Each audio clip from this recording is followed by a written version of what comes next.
Let's see.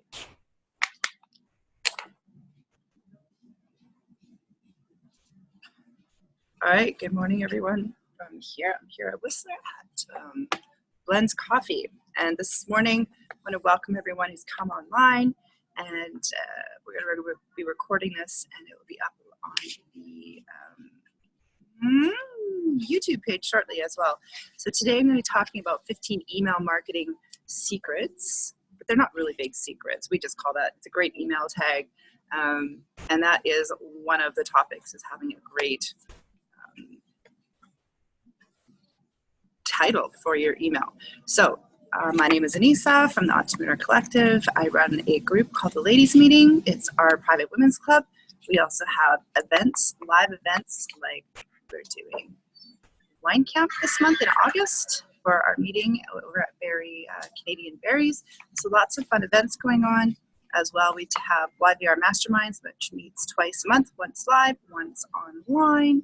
So just great, tons of opportunities within the Entrepreneur Collective to strengthen your business and grow your network. So I'm going to start out, this is 15 email marketing secrets for entrepreneurs. And that is, I don't think a lot of them are actually secrets. It's that the secret is if you put them all together and do them, you will find success.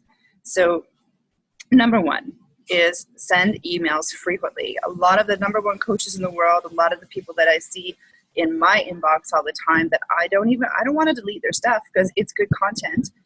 They're in there weekly and sometimes even more, depending on if they're having an event. So the one thing I do at one set of emails that I really sometimes want to unsubscribe, and that is when they're sending me something daily. And I find that to be a bit much. So you have to first decide what your product warrants, what your relationship is with your market, and whether or not you're also breaking down your list. So that's really important. So you might have something that you're teaching that's really specific to a small group within your list. So are you breaking down your list so that you can captivate your target market? So number two is have a captivating subject line. So really think about what would get someone to put their hand up. If they're in the room with you and they hear that, are they going to say, yes, that's me, I need it? So your email is something that is going to sell something to somebody. So make sure that someone's going to go, yes, that's me, I need that. So are you captivating them and getting them to see themselves in what you're selling and what they need? So successful email marketing has been usually gets tested with several subject lines. So if you don't have time to do that, then at least test it out on a couple different people. So there was an Adobe research that goes back and said that 83% of consumers actually prefer email over social media. So make sure that your social, and you can also use those subject lines in your social media too, like reflect one with the other. If someone sees your email and they see a great subject line that they like there, and then they see it again on Facebook or Twitter or on your LinkedIn, you're getting in front of them that one more time that might get them to click and buy. So urgency, curiosity, and keeping things short and sweet underneath that subject line are going to be really, really important. Keep it to 50 characters, so don't stretch it out so they can't read it. So if they open an email on your phone, or if it's on their email, you want them to make sure that they can read it within that subject line so that they're going to actually open it. So go back and think about all the different ones that you open versus the ones that you just delete, and see how you can copy. If you find something that you really, really like, then copy it. Do the same thing. You can also hire a copywriter too. That's sometimes a really good idea because they may have some key skills in the area that you don't have as far as writing. In some of my research, it says send emails 3 or 4 times a week to demonstrate your expertise. I think that that's a lot.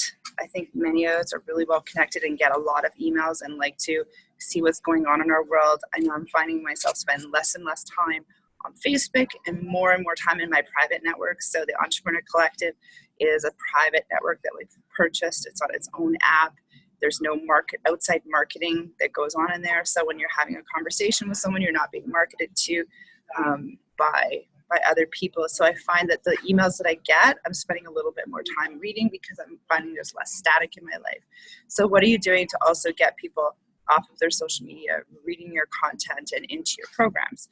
So 3 or 4 times a week is maybe a bit much, but give them different ways to demonstrate that you are the expert in your field, that you have the best product, whether it's a retail product, whether it's a retail visit, like you've got a storefront, brick and mortar.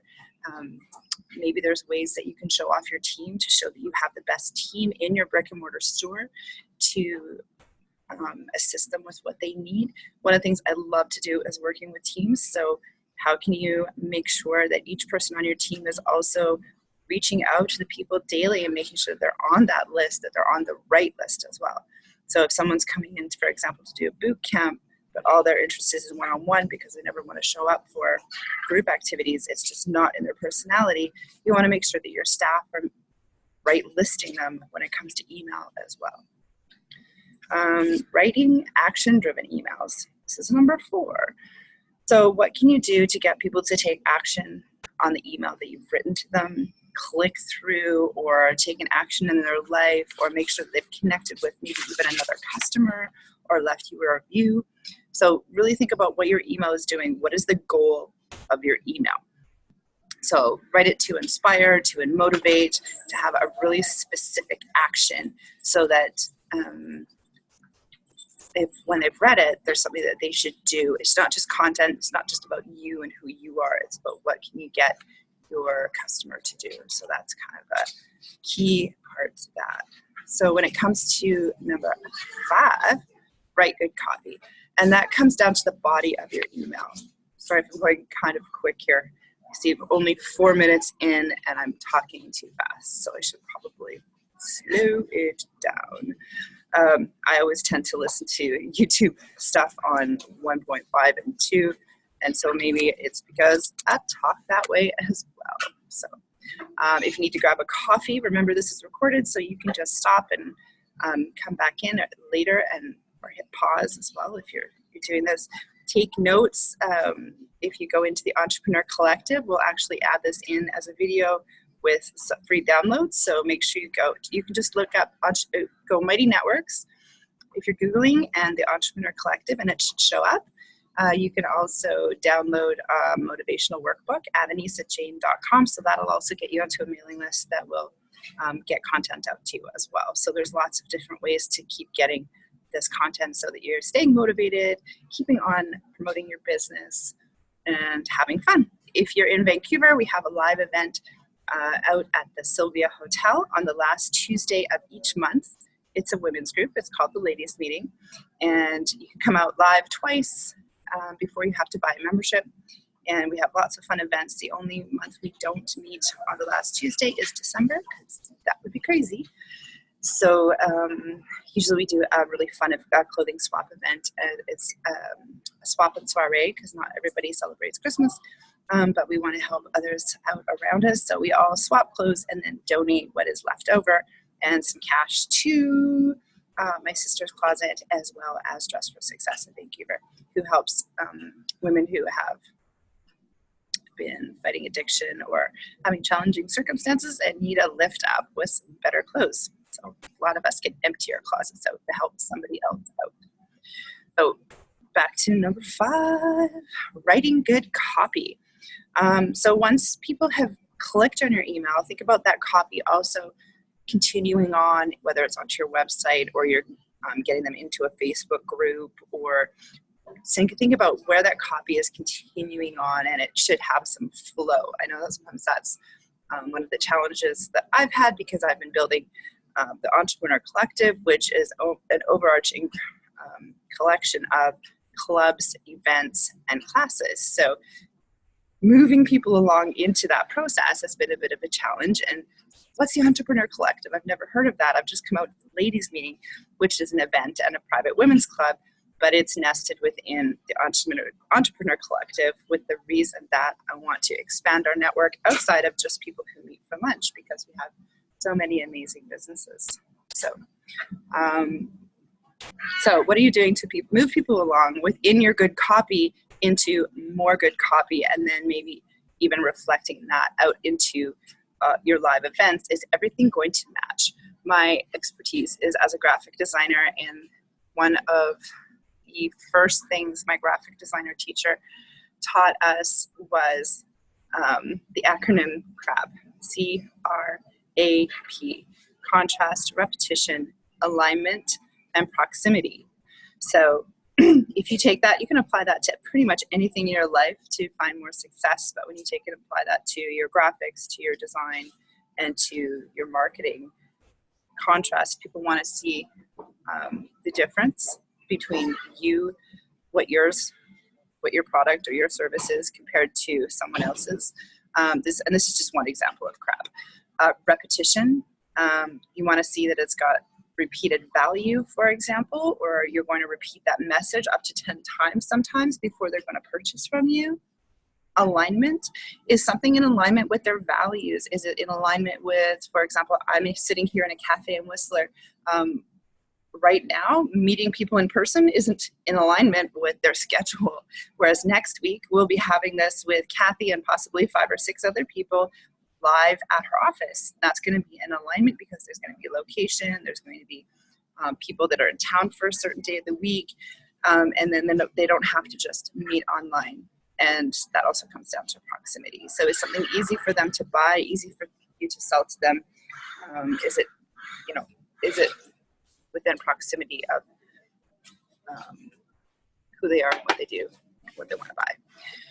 So that leads into number six, which is be authentic with your message. If you aren't qualified to do what you do, if you don't totally believe in your product, people are going to see that you are soulless. There's so many people out there right now who have put their heart and soul into either their product or their business. And I think we always want to support those people first. It's just natural, especially when it comes to health coaches and trainers, and someone's just going through the motions or doesn't reflect who they are in what they do. That can be someone I might not want to buy from, right? And it comes through in what you write on your emails. It may be a video that you embed in your emails. People are going to see who you are and what you do, and know if it comes from the heart. It's getting busier here, and it's strange having people watch me talk to the screen. This is a hugely uncomfortable thing to do. Sit here in the middle and talk to a screen. So anyway, hello out there in internet land. So number 7, each email exists for one reason. I know that I'm really guilty of this because, which is going to switch up. I'm going to start sending out singular emails instead of, usually I'll combine podcasts that I do for the ladies meeting with the event and maybe the next event.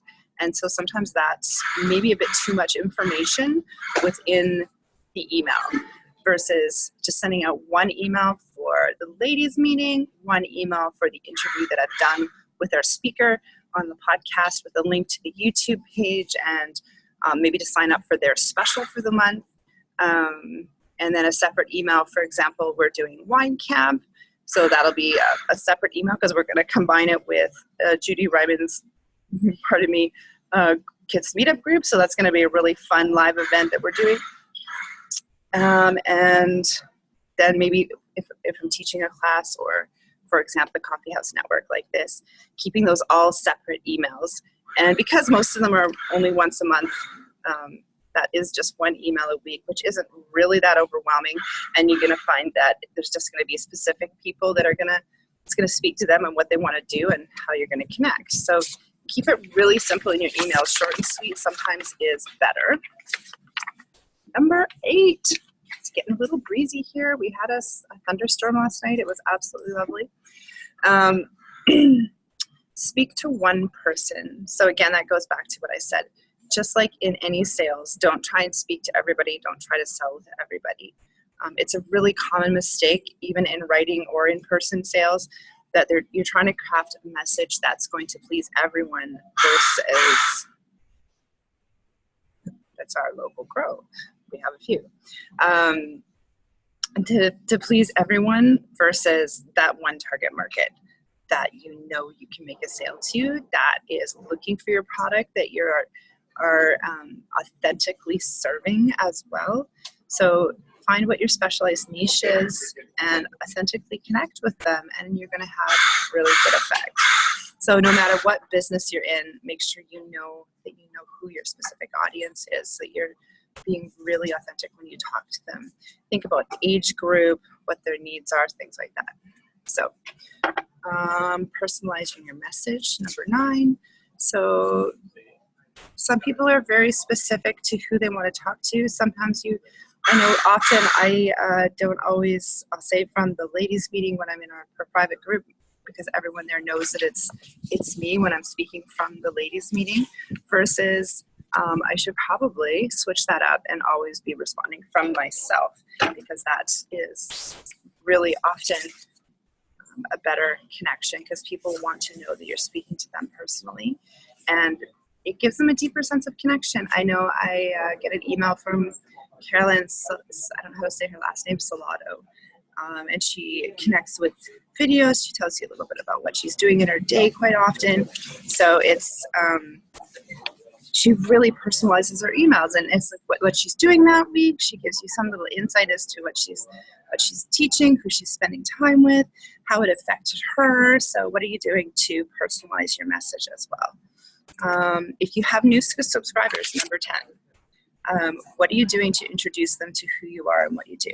So if you've got a new subscriber, often onboarding them well can really keep them on your list longer. So it might be a giveaway, so a free ebook, for example. Maybe you can also do a joint venture with other people in your network. So for example, we just had a sponsor from Pure Leaf Tea. So we had a giveaway and everybody went home with Pure Leaf Tea at our event. And Canadian Berries is also a sponsor for our next event. So they're hosting it, everyone's getting a free glass of wine. How can you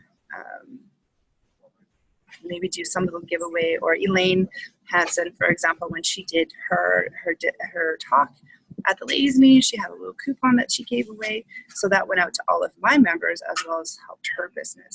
So what are you doing when you onboard someone onto your list to do that, which ladders into number 12, which is offer free giveaways. And I think that's pretty obvious. I think a lot of people are overdone with free giveaways, but it really has to be really specific to who your target market is, and that's what's going to make the difference. If it's something that they actually need and speaks to solving a problem from them, so it's not just a free giveaway, it's something that's actually solving a problem for your customer. So that's going to be a really important part of the free offer. So yeah, you can offer something. So for example, I live in Whistler. If I give a free giveaway for Whistler to someone from Austria, yes, it is maybe somewhere they're going to eventually visit, but offering them a free new room night versus maybe what they really need is this content right now, just a motivation on what to do to get stuff out to their list. Giving them a free download like this might be more important and help them get to the next level in their business. So create an autoresponder. That's technical. I'm not going to go into teaching anything about that, but it can become part of your sales cycle. So there's lots of different tools out there to do that, from Zapier to just once that customer has clicked and done something, you're responding or reacting automatically. So it's less work for you, but they're getting a reaction for, a reaction to what they did if they clicked on something. So 14, create urgency. So having a deadline can be really important. So there's an advanced coaching program in Vancouver in August that I am dying to take. I missed it last year because I had just started a new position, and there's a deadline. If I don't sign up by a certain time, I miss the early bird price, which makes it super affordable. I have to take a day off work to do it, so I also have to plan that. So what are you doing within your sales process that makes it affordable? But also make sure you're not sticking at deadlines that are fake. So I know there's people who are like, they always say Words I don't like to use is every, never, and always. So, for example, like never going to see this special again when you know that that is complete BS, right? You're never going to see these prices again. We're never giving this away again for free. You're never going to see these bonuses again when you know next December you're going to do the same thing. I hate stuff like that. So,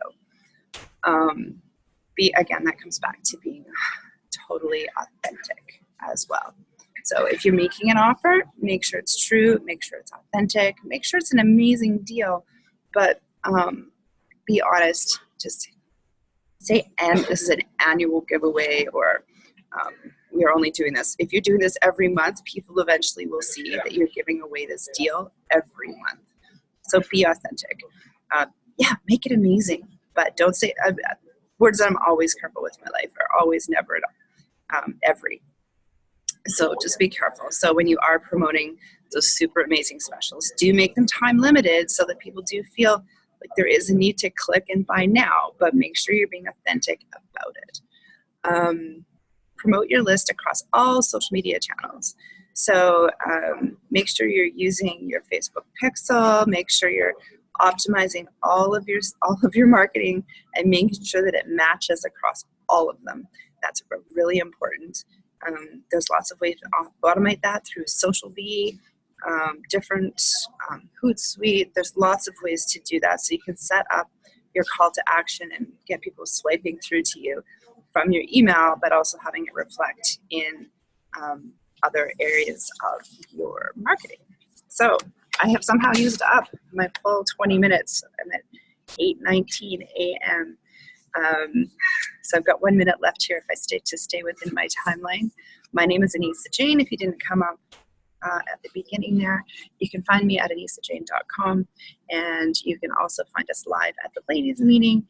And to get into our online group, it's the Entrepreneur Collective. I know that's a lot, but just go and request to enter the group there. It's best used on the Onion app on your phone. It doesn't take up very much memory, which is really nice. I love the Mighty Network. It has created a whole new world for us for our mastermind group. So there's no outside distractions. And we will be here next Friday, 8 o'clock, with another coffee house networking meeting. We hope that you will get some people together, meet at a coffee shop, do this 20 minutes worth of training with us, and then either do some co-working or just sit and drink coffee together and get to know each other more deeply. So bye from Whistler. Have a great day.